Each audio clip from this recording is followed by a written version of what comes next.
1947లో తొలిసారి కశ్మీర్ కోసం యుద్ధం, 1965లో మరోసారి అదే కశ్మీర్ కేరాఫ్గా వార్, 1971లో బంగ్లాదేశ్కు విముక్తి కలిగించే క్రమంలో మళ్లీ పోరు, చివరిసారిగా 1999లో కార్గిల్ వార్.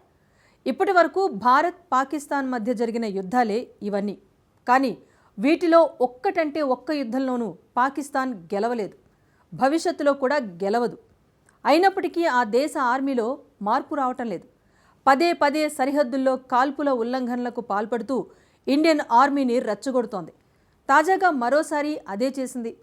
దీనికి భారత ఆర్మీ దిమ్మ తిరిగే సమాధానం ఇచ్చింది. ఒక్కరూ ఇద్దరు కాదు, భారీగా పాకిస్తాన్ సైనికులను ఎలిమినేట్ చేసింది. మరోసారి భారత్ వైపు కన్నెత్తి చూడకుండా సమాధానం ఇచ్చింది. కానీ ఇది ఇక్కడితో ఆగేలా కనిపించడం లేదు. మరో యుద్ధానికి మనం సిద్ధం కాక తప్పేలా లేదు. ఎందుకు? ఇండో పాక్ సరిహద్దుల్లో అసలేం జరుగుతోంది? ఇప్పుడే పాక్ ఆర్మీ ఎందుకింతలా రెచ్చిపోతోంది? What the story?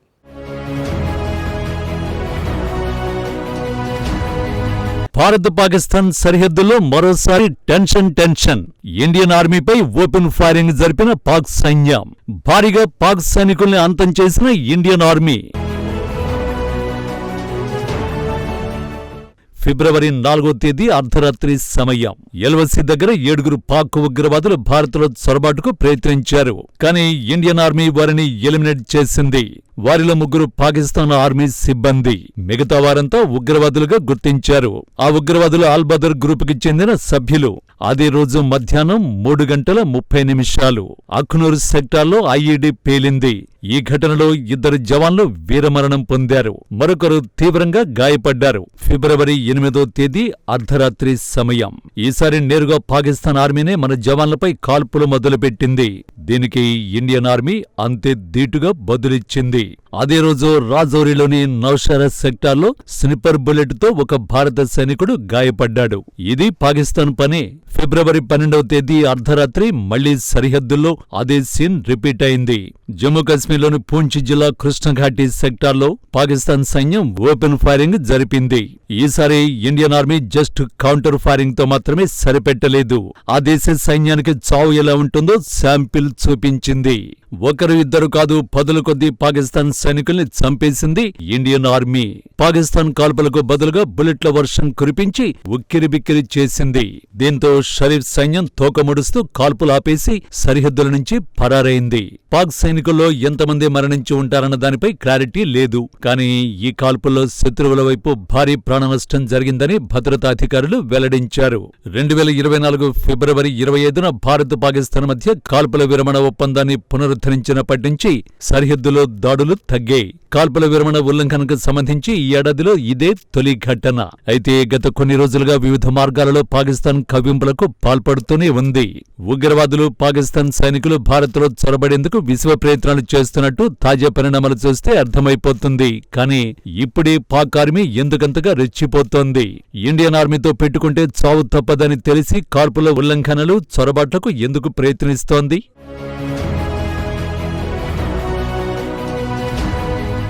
ఫిబ్రవరి 5వ తేదీన పాక్ ఆక్రమిత కశ్మీర్లో ఈ ఈవెంట్ జరిగిన తరువాతే పాకిస్తాన్ రెచ్చిపోతోంది. ఎందుకంటే ఈ కార్యక్రమంలో న్యూఢిల్లీ నుంచి కశ్మీర్ను వేరు చేయాలని చెప్పింది ఎవరూ కాదు.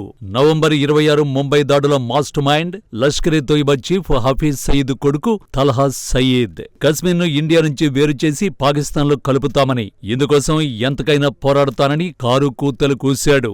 పాక్ ప్రభుత్వం తన విధానాన్ని సమీక్షించుకోవాలని, జైల్లో ఉన్న తన తండ్రి హఫీజ్ సయీద్ను రిలీజ్ చేయాలని డిమాండ్ చేశాడు.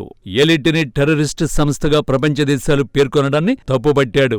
ఇది తన తండ్రిని కించపరచడానికి ఇండియా ప్రధాని మోడీ చేసిన తప్పుడు ప్రచారమని విమర్శించాడు. ఇదే సమావేశంలో కీలక లీడర్ ఖలీద్ ఖద్దోమీ పాల్గొన్నాడట. ఆ సందర్భంగా జైషే మహమ్మద్, లష్కర్-ఏ-తోయిబా, హమాస్ ఒక్కటైనట్టు ప్రకటించాడు తల్హా సయీద్. ఆ తర్వాతే సరిహద్దుల్లో పాకిస్తాన్ ఆర్మీ దూకుడు పెరిగినట్టు కనిపిస్తోంది. కనిపిస్తోంది. ప్రస్తుత పరిస్థితులు చూస్తుంటే పాక్ హమాస్ ఏదో బలమైన హామీ ఇచ్చినట్టే కనిపిస్తోంది. పైగా పీఓకేలో జరిగిన ఉగ్ర సమావేశానికి అల్-అక్సా ఫ్లడ్స్ పేరునే పెట్టారు. వివరంగా చెప్పాలంటే 2023 అక్టోబర్ 7న ఇజ్రాయెల్పై జరిపిన దాడులను రిపీట్ చేస్తామని హామీ ఇచ్చి ఉండొచ్చని నిపుణులు అనుమానిస్తున్నారు. పైగా అందుకు పీఓకే భూభాగం అనువుగా ఉంటుంది. ఈ లక్ష్యంతోనే పాక్ ఆక్రమిత కశ్మీర్లో జరిపిన సమావేశానికి అల్-అక్సా ఫ్లడ్స్ అని పేరు పెట్టినట్టు కనిపిస్తోంది. నిజానికి కశ్మీర్లో ఇండియన్ ఆర్మీ భీకర ఆపరేషన్లతో జైషే మహమ్మద్, లష్కర్-ఎ-తోయిబా పూర్తిగా బలహీనపడ్డాయి. కౌంటర్ టెర్రరిజం ఆపరేషన్లు, ఇంటెలిజెన్స్ నెట్వర్క్ ను బలోపేతం చేయడం, సీమాంతర చొరబాట్లను అడ్డుకోవడం వంటి యాక్షన్లతో పాకిస్తాన్ ఉగ్రవాద గ్రూపులు జమ్మూ కశ్మీర్ వైపు కన్నెత్తి చూసే సాహసం కూడా చేయలేకపోతున్నాయి. అందుకే పాక్ పాలకులు హమాస్ వంటి గ్రూపుల్ని యాక్టివ్ చేస్తున్నట్టు కనిపిస్తోంది. కానీ ఇలాంటి ఎన్ని కుట్రలు చేసినా పాకిస్తాన్ విజయం సాధించలేదు అనడానికి తాజాగా జరిగిన ఓపెన్ ఫైరింగ్ బెస్ట్ ఎగ్జాంపుల్ గా నిలుస్తుంది. సరిహద్దుల్లో తుపాకులు వదిలేసి పారిపోయారంటే మన జవాన్లు ఏ రేంజ్లో విరుచుకుపడ్డారో అర్థం చేసుకోవచ్చు.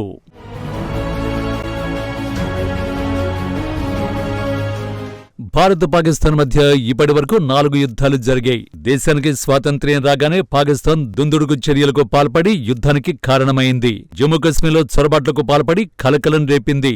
జమ్మూ కశ్మీర్ తమ భూభాగమని చెప్పుకుంది. దీంతో భారత్ పాక్ మధ్య యుద్ధం జరిగింది. 1947 అక్టోబర్ 22 నుంచి 1949 జనవరి 5 వరకు యుద్ధం కొనసాగింది. ఐక్యరాజ్యసమితి మధ్యవర్తిత్వంతో ఇండియా పాక్ కాల్పుల విరమణకు అంగీకరించాయి. కానీ అప్పటికే పాకిస్తాన్ దారుణంగా దెబ్బతింది. అయినా ఆ దేశానికి బుద్ధి రాలేదు. దీంతో మరోసారి కశ్మీర్ కోసం యుద్ధానికి దిగింది. 1965లో కశ్మీర్ హమారా హై అంటూ కాల్పులు మొదలుపెట్టింది. 1965 సెప్టెంబర్ 23 నుంచి ఏప్రిల్ 8 వరకు యుద్ధం జరిగింది. అప్పుడు కూడా పాకిస్తాన్కు ఓటమి తప్పలేదు. ఈసారి బంగ్లాదేశ్ విముక్తి పోరులో పాకిస్తాన్ పరువు తీసింది India.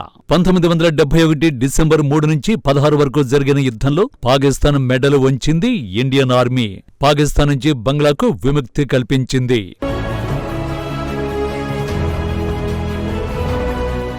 1999 the Kargil war. India Pakistan మధ్య జరిగిన చివరి యుద్ధం ఇది. ఈ యుద్ధంలో గెలిచేందుకు పాక్ చాలా ప్రణాళికలు వేసింది. గత అనుభవాలను దృష్టిలో పెట్టుకుని ఏళ్ల తరబడి వ్యూహాలు రచించింది.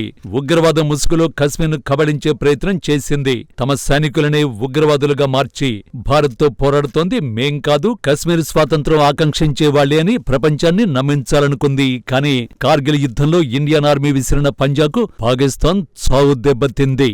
ఉగ్రవాదులతో కలిసి కార్గిల్ సెక్టార్ను ఆక్రమించిన పాకిస్తాన్ సైన్యాన్ని తరిమి కొట్టింది ఇండియా. నాటి యుద్ధం గుర్తొస్తే నేటికి పాక్ పాలకుల వెన్నులో వణుకు పడుతుంది. విచిత్రమేంటంటే మన చేతిలో ఎన్నిసార్లు చావు దెబ్బతిన్నా ఇస్లామాబాద్లో మార్పు రాకపోవడం. తమని తాము శక్తివంతులుగా భ్రమపడుతూ ఎప్పటికైనా మనల్ని ఓడించాలని కుట్రలు చేస్తూనే ఉన్నారు. తమ దగ్గర కూడా అణ్వాయుధాలు ఉన్నాయన్న ఏకైక కారణంతో ఇండియాను ఓడించగలమని నమ్ముతున్నారు. కానీ ఈ విషయంలో ఎప్పటికీ పాకిస్తాన్ కల నిజం కాదు. ఎందుకంటే ఇండియన్ ఆర్మీని టచ్ చేసిన ప్రతిసారి ఇదే సీన్ రిపీట్ అవుతోంది.